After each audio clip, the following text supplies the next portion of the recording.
નમસ્કાર સ્ટુડન્ટ્સ, હું દેવાંગ સર આજે ફરીથી ઇકોનોમિક્સનો વિડિયો લેક્ચર લઈને આવ્યો છું.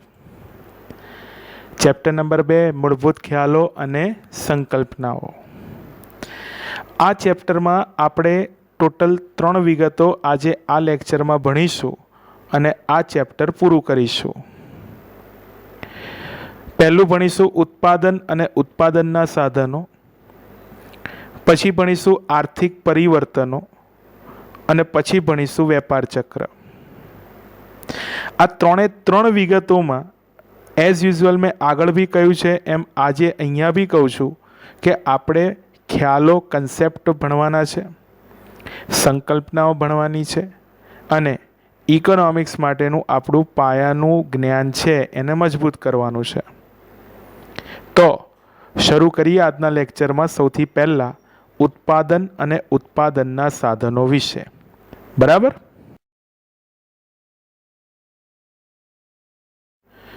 તો સ્ક્રીન ઉપર તમને એક હેડિંગ દેખાશે, ઉત્પાદન અને ઉત્પાદનના સાધનો. સૌથી પહેલા ઉત્પાદનનો અર્થ જોઈએ. ઉત્પાદનનો અર્થ કુદરતી સાધનો અને શ્રમ દ્વારા ચીજ વસ્તુઓ કે સેવાઓમાં તુષ્ટિગુણ ઉમેરવાની પ્રક્રિયા વિનિમયના હેતુને લક્ષ્યમાં રાખીને કરવામાં આવે તો તેને ઉત્પાદન કહેવાય.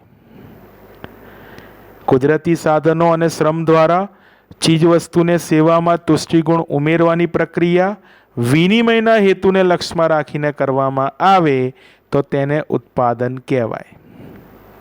દાખલા તરીકે લોખંડના ટુકડાને યંત્રોમાં બદલવાથી તેમાં ઉપયોગિતાનો તુષ્ટિગુણ ઉમેરાય છે, જે પ્રક્રિયાને ઉત્પાદન કહેવાય. આ સિમ્પલ વાત. ઉદાહરણથી આપણને તરત ખબર પડી જાય કે ઉત્પાદન શું છે. કુદરતી સાધનો અને શ્રમ દ્વારા ચીજ વસ્તુને સેવામાં તુષ્ટિગુણ ઉમેરવાની પ્રક્રિયા વિનિમયના હેતુને લક્ષ્યમાં રાખીને કરવામાં આવે તો તેને ઉત્પાદન કહેવાય. હવે લોખંડના એક ટુકડામાંથી યંત્ર બનાવ્યું તો હવે લોખંડના ટુકડો યંત્રમાં કન્વર્ટ થઈ ગયો. દેટ મીન્સ એ તુષ્ટિગુણ ઉમેરાયો, એટલે એ પ્રક્રિયા જે થઈ ટુકડામાંથી યંત્ર બનવાની, લોખંડના ટુકડામાંથી યંત્ર બનવાની, એને ઉત્પાદન કહેવાય. બરાબર? હવે તેવી જ રીતે નવો મુદ્દો ઉત્પાદનના સાધનો. એનો અર્થ જે સાધનો ઉત્પાદનની પ્રક્રિયામાં સામેલ હોય તે તમામ સાધનો ઉત્પાદનના સાધનો છે, જે મુખ્ય 4 પ્રકારના હોય છે, જેવા કે જમીન, મૂડી, શ્રમ, નિયોજક વગેરે. જે સાધનો ઉત્પાદનની પ્રક્રિયામાં સામેલ હોય તે તમામ સાધનો ઉત્પાદનના સાધનો છે, જે મુખ્યત્વે 4 પ્રકારના હોય: જમીન, મૂડી, શ્રમ અને નિયોજક. બરાબર? આ 4 સાધનો વગર ઉત્પાદન પ્રક્રિયા શક્ય નથી. ઉત્પાદન પ્રક્રિયા શું છે આપણે ઉપર અર્થમાં જોઈ લીધું કે કુદરતી સાધનો અને શ્રમ. અર્થમાં જ જુઓ, ઉત્પાદનના સાધનોના નામ આવી જાય છે, કુદરતી સાધન અને શ્રમ. બરાબર? જનરલી આ 4 નામ આવ્યા ને, જમીન, મૂડી, શ્રમ, નિયોજક. એમાં જમીન એક એવું સાધન છે કે જે કુદરતી છે. એટલે આવા બધા સાધનોને ઉપયોગ કરી તેમાં તુષ્ટિગુણ ઉમેરવાની પ્રક્રિયા જે હોય એને ઉત્પાદન કહેવાય. અને એ આખી પ્રોસેસ, એ પ્રક્રિયામાં જે સાધનો સામેલ હોય એ બધા ઉત્પાદનના સાધનો કહેવાય. બરાબર? તો આવી વાત. હવે જુઓ, એક નાની વિગત હું અહીંયા આગળ બતાવું છું તમને, યાદ રાખવા માટે. યાદ રાખો, ઉત્પાદનના 4 સાધન: જમીન, મૂડી, શ્રમ, નિયોજક. ફરીવાર, જમીન, મૂડી, શ્રમ, નિયોજક. આ 4 સાધનની કોઈક ખાસિયત છે. જેમ કે જમીન કુદરતી સાધન છે, મૂડી માનવ સર્જિત સાધન છે, શ્રમ જીવંત સાધન છે અને નિયોજક આ જમીન મૂડી શ્રમનો સંયોજક છે.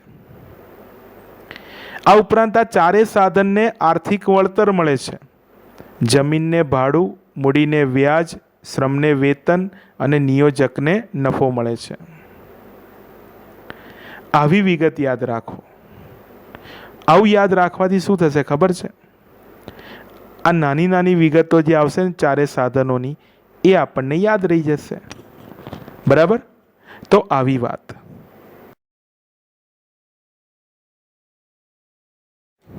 તો સૌથી પહેલાં હવે ઉત્પાદનના ચારે સાધનોની વિગત મારે તમને સમજાવવી હોય તો હું જમીન વિશે તમને સમજાવું. તમે સ્ક્રીન પર જોઈ શકો છો જમીન વિશે. પહેલાં એનો મિનિંગ એટલે કે અર્થ. સામાન્ય અર્થ મુજબ પૃથ્વીની સપાટીને જમીન કહેવાય, પરંતુ અર્થશાસ્ત્રમાં જમીનનો વિશિષ્ટ અર્થ કરવામાં આવે છે. જમીન એટલે, તમે જો અવતરણ ચિહ્ન કરીને એક વ્યાખ્યા આપી છે જે પ્રોફેસર માર્શલે રજૂ કરેલી છે. બરાબર? જુઓ, અવતરણ ચિહ્ન કરીને વિગત આપી છે. જમીન એટલે બધા જ પ્રકારની કુદરતી સંપત્તિ, પૃથ્વી પરના જંગલો, પર્વતો, નદીઓ, સમુદ્રો, તેમજ વાતાવરણમાં રહેલ પ્રકાશ, વરસાદ, ઠંડી, ગરમી, તેમજ પૃથ્વીના પેટાળમાં રહેલ ખનિજ પદાર્થો, તેલ, ગેસ, કોલસો વગેરેનો સમાવેશ એટલે જમીન. પ્રોફેસર માર્શલ આ વ્યાખ્યા રજૂ કરે છે. ટૂંકમાં જમીન એટલે તમામ પ્રકારની, બધા પ્રકારની કુદરતી સંપત્તિ. આ એનું બરાબર, આ એનું મેન વાક્ય. એ પૃથ્વી પર આવેલા જંગલો, પર્વતો, નદીઓ હોય, વાતાવરણમાં આવેલા પ્રકાશ, વરસાદ, ઠંડી, ગરમી હોય, કે પેટાળમાં, પૃથ્વીના પેટાળમાં આવેલા ખનિજ પદાર્થો, તેલ, ગેસ, કોલસો ગમે તે હોય, એ કુદરતી સંપત્તિ એટલે જમીન. બરાબર? આવી પ્રોફેસર માર્શલે જમીનની વ્યાખ્યા આપી છે.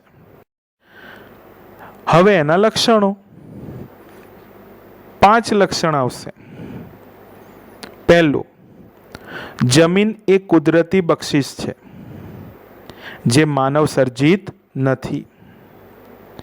બીજું, જમીનનો કુલ પુરવઠો સ્થિર છે.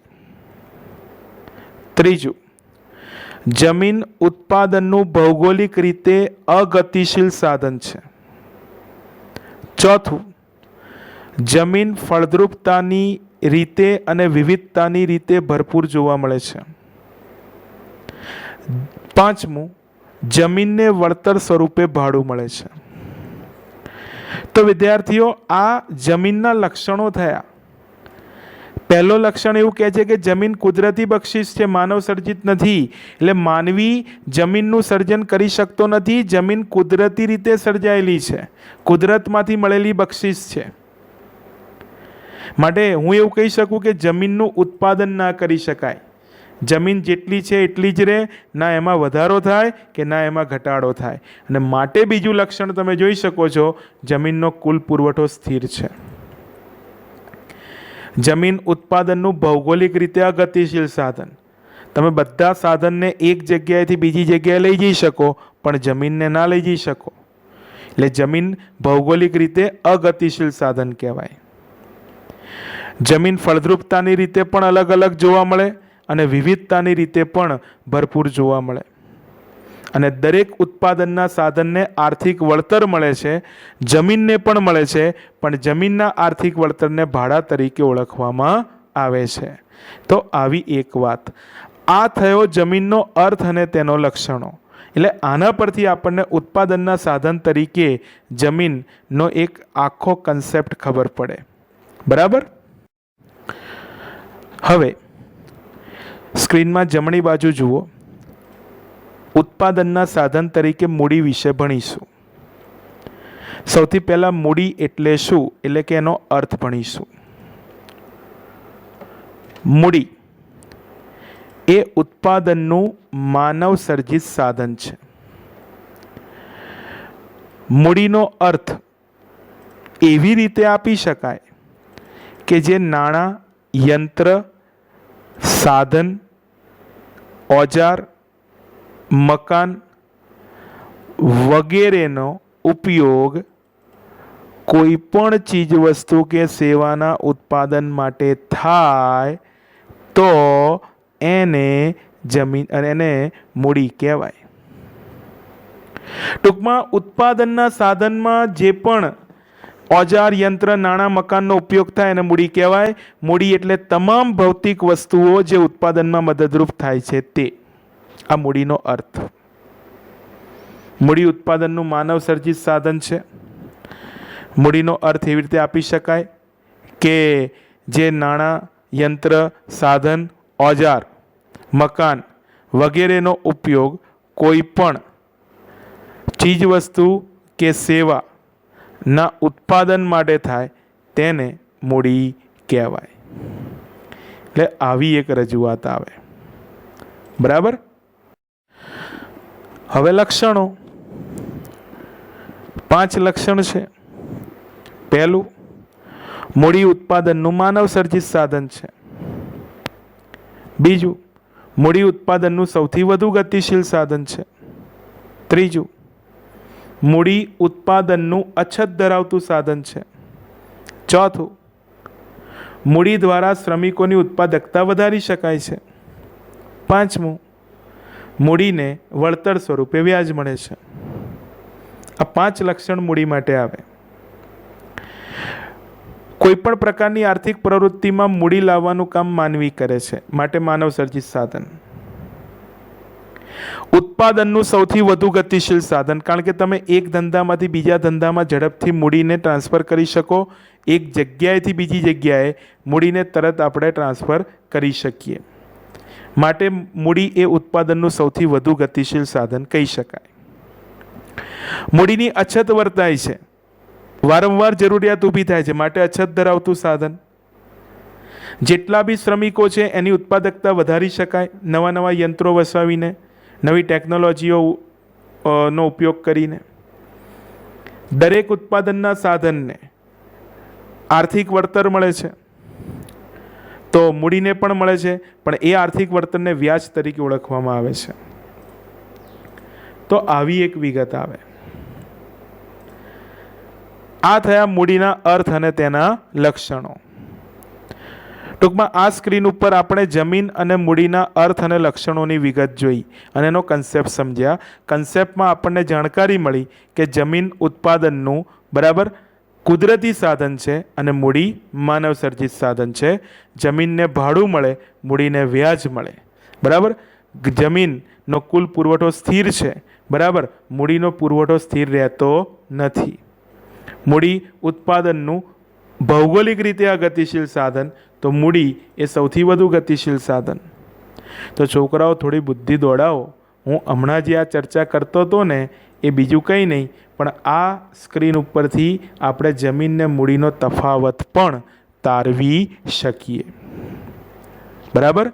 તો આવી બધી વિગતો આપણે અનુસરતા રહેવાની. બરાબર. હવે આગળ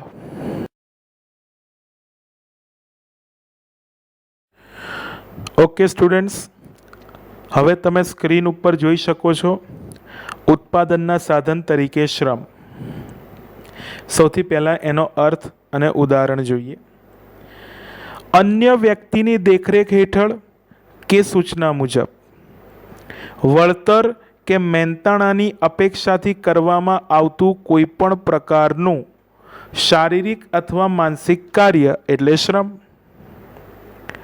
અન્ય વ્યક્તિની દેખરેખ હેઠળ કે સૂચના મુજબ વળતર કે મહેનતાણાની અપેક્ષાથી કરવામાં આવતું કોઈપણ પ્રકારનું શારીરિક અથવા માનસિક કાર્ય એને શ્રમ કહેવાય.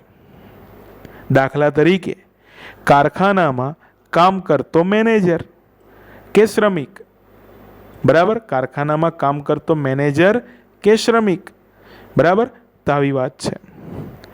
તો અન્ય વ્યક્તિની દેખરેખ હેઠળ કે સૂચના મુજબ વળતર કે મહેનતાણાની અપેક્ષાથી કરવામાં આવતું કોઈપણ પ્રકારનું શારીરિક અથવા માનસિક કાર્ય એને શ્રમ કહેવાય. આવી એક વાત. બરાબર. હવે એના લક્ષણો 7 પોઈન્ટ આવશે. પહેલું, શ્રમ અને શ્રમિક અભિન્ન અને અવિભાજ્ય છે. શ્રમ ઉત્પાદનનું નાશવંત સાધન ગણાય છે. ત્રીજું, શ્રમની ગતિશીલતા સામાજિક અને માનસિક કારણોસર ઓછી હોય છે. ચોથું, શ્રમની કાર્યક્ષમતા અલગ અલગ જોવા મળે છે. પાંચમું, સમયના ટૂંકા ગાળામાં શ્રમનો પુરવઠો સ્થિર જોવા મળે છે. છઠ્ઠું, શ્રમ ઉત્પાદનનું સજીવ સાધન ગણાય છે. સાતમું, શ્રમને વળતર સ્વરૂપે વેતન મળે છે. તો આવા 7 મુદ્દા લક્ષણોના શ્રમ માટે. પહેલો મુદ્દો, શ્રમ શ્રમિક અભિન્ન અને અવિભાજ્ય છે. અભિન્ન એટલે જે જુદા ના હોય એવા, એક જ હોય એવા, એને કહેવાય અભિન્ન. કદાચ જમીન અને જમીનદાર બંને અલગ હશે, મૂડી અને મૂડીપતિ બંને અલગ હશે, પણ શ્રમ અને શ્રમિક અલગ નહીં હોય, બંને એક જ હશે. બરાબર. શ્રમ ઉત્પાદનનું નાશવંત સાધન કહેવાય, કારણ કે જ્યારે શ્રમિકનો શ્રમ કામે લગાડવાનો હોય ત્યારે એનો ઉપયોગ કરી લેવો પડે. નહીં કરેલા કામનો શ્રમ સંગ્રહી શકાતો નથી માટે. બરાબર.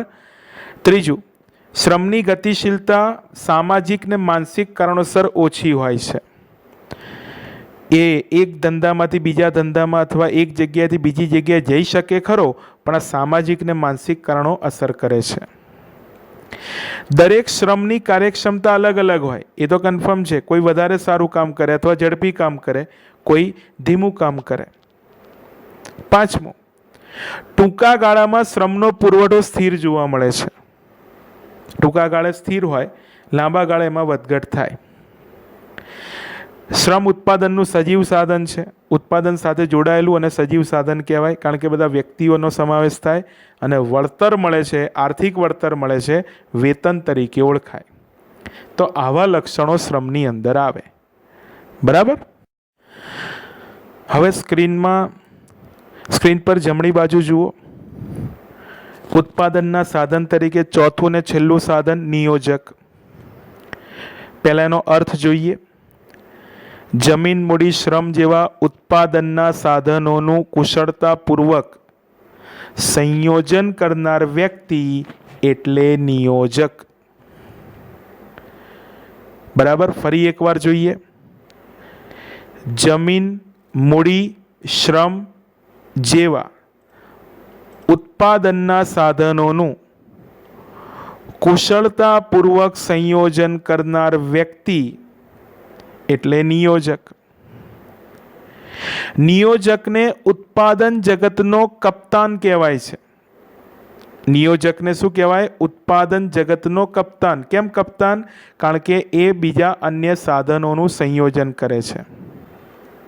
બરાબર. આવી ખબર પડવી જોઈએ.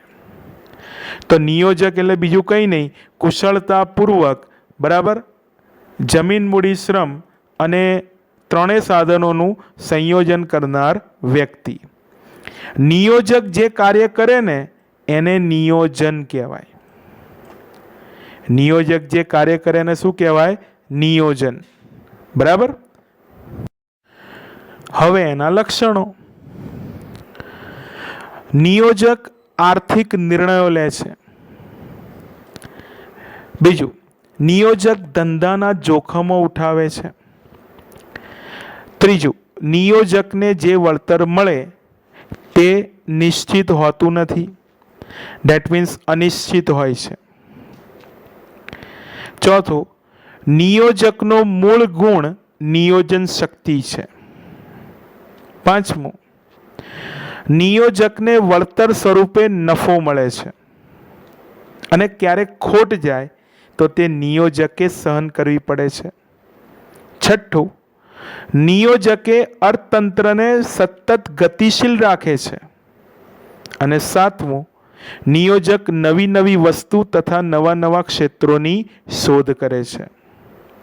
તો આવી 7 લાક્ષણિકતા નિયોજકના સંદર્ભમાં આવે.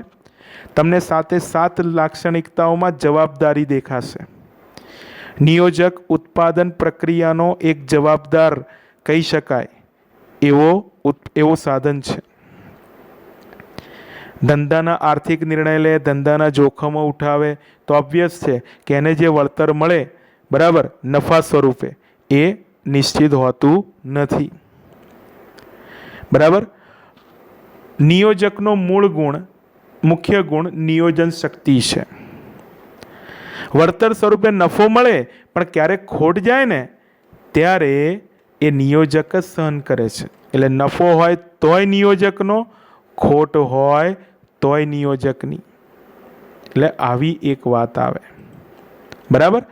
અર્થતંત્રને સતત ગતિશીલ રાખે કારણ કે ઉત્પાદન પ્રક્રિયા કરે છે અને નવી નવી વસ્તુને નવા નવા ક્ષેત્રોની શોધ કરે છે.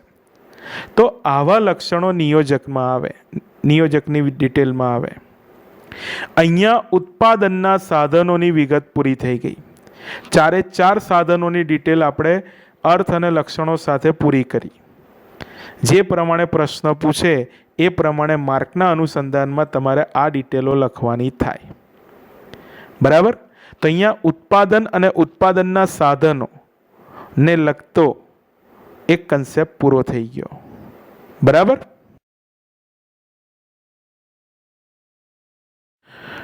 ઓકે સ્ટુડન્ટ્સ, સ્ક્રીન ઉપર એક નવો સવાલનો જવાબ દેખાશે.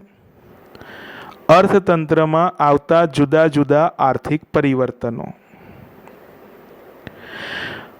આર્થિક પરિવર્તનો આર્થિક પ્રવૃત્તિના કારણે આવે. બરાબર. જો વિગત શરૂ થાય, આર્થિક પરિવર્તનો એ અર્થતંત્રની એક સામાન્ય ઘટના છે જે અર્થતંત્રમાં આર્થિક ક્ષેત્રે થતી ઉથલ પાથલોનો નિર્દેશ કરે છે, જેના આધારે આર્થિક પ્રવૃત્તિઓના જુદા જુદા પ્રકાર પાડવામાં આવે છે. બરાબર. તો એ રીતે આપણે જોવા જઈએ તો કુલ 4 પ્રકાર પડશે. 4 પ્રકારની વિગત આપણે શીખવી પડશે. બરાબર. 4 પ્રકાર માટે હવે આપણે એક પછી એક દરેક મુદ્દાની વિગત સમજીશું. બરાબર. તો પહેલું આર્થિક પરિવર્તન આકસ્મિક આર્થિક પરિવર્તન. અર્થતંત્રમાં અકસ્માતે જ અણધાર્યા પરિવર્તનો આવી શકે છે જે અર્થતંત્રમાં લાંબા ગાળા સુધીની અસરો સર્જે છે. બરાબર. આકસ્મિક આવતા પરિવર્તનો અર્થતંત્રમાં લાંબા ગાળાની અસરો સર્જે છે. બરાબર. દાખલા તરીકે વરસાદ, વાવાઝોડું, દુષ્કાળ. વરસાદ, વાવાઝોડું, દુષ્કાળ. બરાબર. આ બધી કુદરતી આપત્તિઓ છે જે અર્થતંત્રમાં અકસ્માતે આવતી હોય અને લાંબા ગાળાની અસરો સર્જતી હોય છે. બરાબર. આવા પરિવર્તનો ઘણીવાર દેશના કોઈ એક ભાગ કે પ્રદેશને પણ અસર પહોંચાડતા જોવા મળે છે અને તેની દેશના અર્થતંત્ર પર પણ અસર થતી જોવા મળે છે. બરાબર. એટલે આવી વાત સમજણ પડવી જોઈએ. આ પહેલું આર્થિક પરિવર્તન થયું. બરાબર. આકસ્મિક આર્થિક પરિવર્તન. બરાબર. હવે બીજું આર્થિક પરિવર્તન મોસમી આર્થિક પરિવર્તન. મોસમ આધારિત એટલે ઋતુ આધારિત પણ કહેવાય, માટેને ઋતુગત આર્થિક પરિવર્તન પણ કહેવાય. અર્થતંત્રમાં ઋતુ આધારિત પરિવર્તનો પણ આવે છે. શિયાળામાં, ઉનાળામાં, ચોમાસામાં બજારમાં માંગ જુદી જુદી સર્જાય છે, જેની અસર ઉત્પાદન અને રોજગારી પર પડે છે, જેમાં અમુક સમયાંતરે પરિવર્તનો આવ્યા કરે છે. ચોખ્ખી વાત છે, શિયાળામાં ગરમ કપડાની માંગ હોય, ઉનાળામાં સુતરાઉ કપડાની માંગ હોય.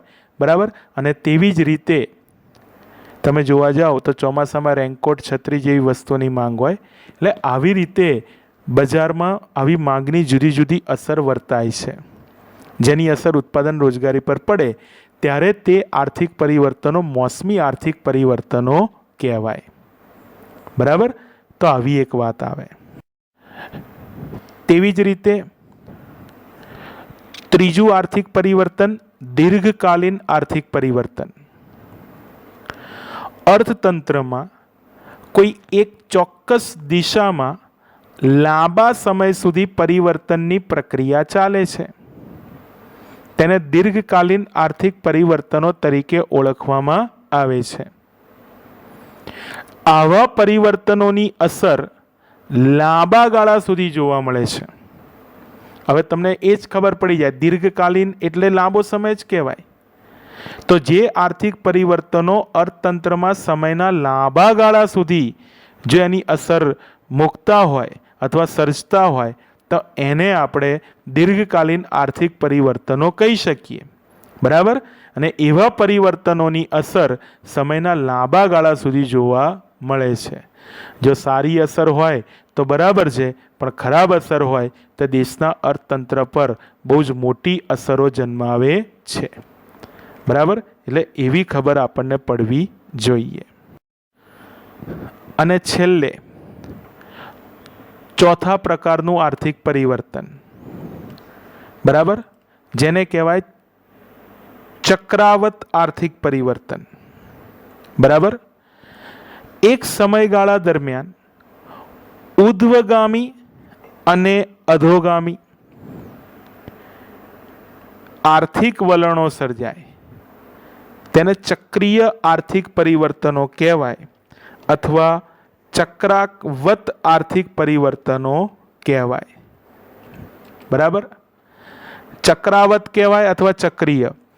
બરાબર. ઉર્ધ્વગામી એટલે ઉપરની તરફ ને અધોગામી એટલે ઉર્ધ્વગામી ઉપરની તરફ થયું, એની વિરુદ્ધ દિશા એટલે અધોગામી એટલે નિમ્નગામી એટલે એને નીચેની તરફ કહેવાય.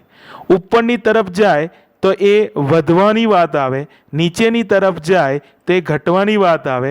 આવા આર્થિક પરિવર્તનોને ચક્રીય આર્થિક પરિવર્તનો કહેવાય. બરાબર. અથવા ચક્રાવત આર્થિક પરિવર્તનો કહેવાય. આવા પરિવર્તનો અનિશ્ચિત હોય છે પણ ઓળખી શકાય તેવા હોય છે. કારણ કે વધ્યું ઘટ્યું એ આપણે ઓળખી શકીએ, પારખી શકીએ. બરાબર. તો આ રીતે એક આખી ડિટેલ અહીંયા આગળ આપણે શીખી શકાય. અર્થતંત્રમાં આવતા બરાબર આર્થિક પરિવર્તનો, જો કે આર્થિક પરિવર્તનો સામાન્ય જ ઘટના હોય છે, પણ આપણા સિલેબસમાં આ રીતની વિગત આપી છે. ટોટલ 4 મુદ્દા માટે આપણે 4 પરિવર્તનો, 4 પ્રકારના પરિવર્તનો ધ્યાનમાં રાખવા પડે. બરાબર. હવે આગળ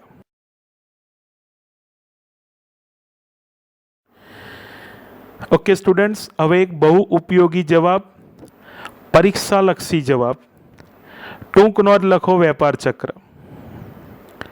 બહુ જ ફાયદો કરાવે એવો જવાબ છે, એટલે દરેક જણ થોડું પ્રોપર ધ્યાન આપે તો વધારે સારું. સૌથી પહેલાં વેપાર ચક્ર માટે અર્થ, 2 અર્થ ભણીશું. પહેલો અર્થ પ્રોફેસર હેબરલરના મતે અર્થતંત્રમાં વારાફરતી આવતા સારા અને ખરાબ આર્થિક પરિવર્તનો એટલે વેપાર ચક્ર. અર્થતંત્રમાં વારાફરતી આવતા સારા અને ખરાબ આર્થિક પરિવર્તનો એટલે વેપાર ચક્ર, આવું કહે છે પ્રોફેસર હેબરલર. એવી રીતે પ્રોફેસર હોટ્રેની વ્યાખ્યા, બીજી વ્યાખ્યા જુઓ. વ્યાપારના સારા અને ખરાબ તબક્કાઓ કે જે વારાફરતી આવે છે તેને વ્યાપાર ચક્ર કહેવાય. મેં આ બધી વ્યાખ્યાઓ તમને અહીંયા આપેલી છે. એ વ્યાખ્યાઓ બરાબર આપણી ટેક્સ્ટબુકમાં છે અને એના અનુસંધાનમાં આપણે આ ડિટેલ ભણી રહ્યા છીએ. બરાબર. હવે વિદ્યાર્થીઓ તમને એક ડાયાગ્રામ એટલે કે આકૃતિ દેખાશે, જેમાં તમને એક વિગત દેખાય છે. જુઓ, તેજી, ઓટ, મંદી, સુધારણા. બરાબર. કયા કયા શબ્દો છે તમને દેખાશે? તેજી, ઓટ, મંદી, સુધારણા. તેજી એટલે એક એવી બાબત કે જે સારું પરિવર્તન કહેવાય, એટલે કે વધવાની સ્થિતિમાં છે, જો તમને દેખાય તો. બરાબર. ઓટ એટલે તેજી તરફથી મંદી તરફ જવાની જે એક આખી પ્રક્રિયા છે એ નીચેની તરફ જાય છે એટલે ખરાબ પરિવર્તન તરફ જઈ રહી છે, એ ઓટ કહેવાય. અને એક ન્યૂનતમ સપાટીએ જઈને બરાબર એ સ્થિર થઈ તો એ મંદી કહેવાય. અને ત્યાંથી પાછી વધવાની શરૂઆત થઈ, તે સુધારણાનો તબક્કો શરૂ થયો અને પછી તેજી, પછી પાછી ઓટ, જો નીચે આવે તો ઓટ, પછી પાછી મંદી, પછી પાછું. આ રીતે વારાફરતી સારા અને ખરાબ આર્થિક પરિવર્તનો આવ્યા કરે. એને આપણે બરાબર શું કહી શકીએ તો કે છે વેપાર ચક્ર. આ દુનિયાના બધા દેશમાં આ પરિસ્થિતિ હોય. ઘટવાની પણ પરિસ્થિતિ હોય અને વધવાની પણ પરિસ્થિતિ હોય. વધવાની પરિસ્થિતિ એટલે સારાપણું કહેવાય, ઘટવાની પરિસ્થિતિ તે ખરાબપણું કહેવાય. એટલે ટૂંકમાં તેજી એટલે સારું, મંદી એટલે ખરાબ. બરાબર. એટલે આવી એક વાત અહીંયા આપણને આકૃતિ દ્વારા સ્પષ્ટ થતી જોવા મળે છે. બરાબર. આ ઉપરાંત વેપાર ચક્રના લક્ષણો છે, 4 લક્ષણો. પહેલું લક્ષણ, અર્થતંત્રમાં આર્થિક ઉથલપાથલ થાય છે. બીજું લક્ષણ, અર્થતંત્રમાં સારા અને ખરાબ એવા 2 વેપાર તબક્કાઓ જોવા મળે છે. ત્રીજું લક્ષણ, મૂળભૂત રીતે અર્થતંત્રમાં વપરાશને પરિણામે ઉદ્ભવતી માંગના પરિવર્તનો છે. અને ચોથું લક્ષણ, વેપાર ચક્રીય ઉથલપાથલ સરખા સમયાંતરે ઉદ્ભવતી નથી. હું તો તમને સમજણ માટે એવું કહું કે આ ઉથલપાથલ જે છે ને એનો કોઈ સમય નિશ્ચિત હોતો નથી. ઉથલપાથલ એટલે સારાપણું ને ખરાબપણું, મીન્સ સારી આર્થિક પરિસ્થિતિ ને ખરાબ આર્થિક પરિસ્થિતિ અથવા આર્થિક પરિવર્તન. તેજી ને મંદી, ક્યારે તેજી આવે ખબર નહીં. એ ખબર કે મંદી પછી તેજી આવે અને તેજી પછી મંદી આવે.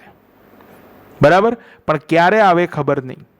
ગમે ત્યારે બજારમાં એ પરિવર્તનો થાય તો એ પ્રમાણે પછી એ પરિસ્થિતિ જોવા મળતી હોય છે.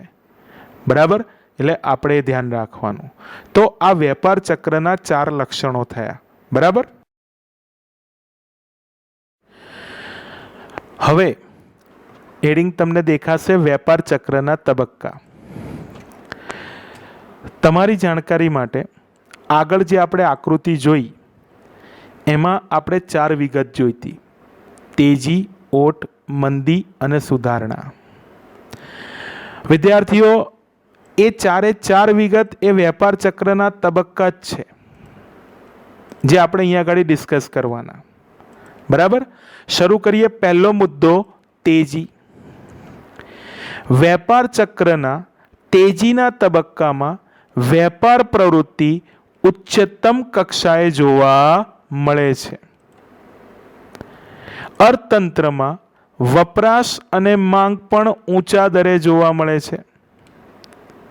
તેના પરિણામે મૂડીરોકાણ અને રોજગારી પણ ઊંચા દરે જોવા મળે છે.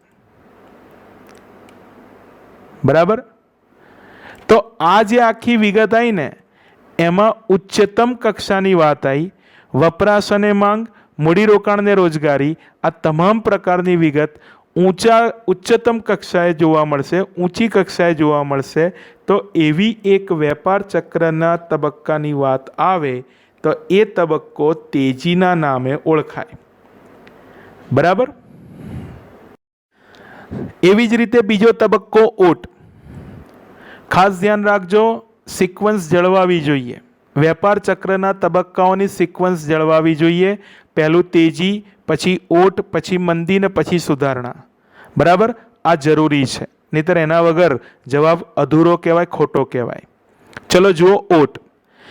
તેજીની પ્રક્રિયાનો અંત આવતા ઓટની પ્રક્રિયા શરૂ થાય છે. અર્થતંત્રમાં વસ્તુના ભાવ વધતા જાય છે. બીજી બાજુ પ્રજાની આવક ઘટતા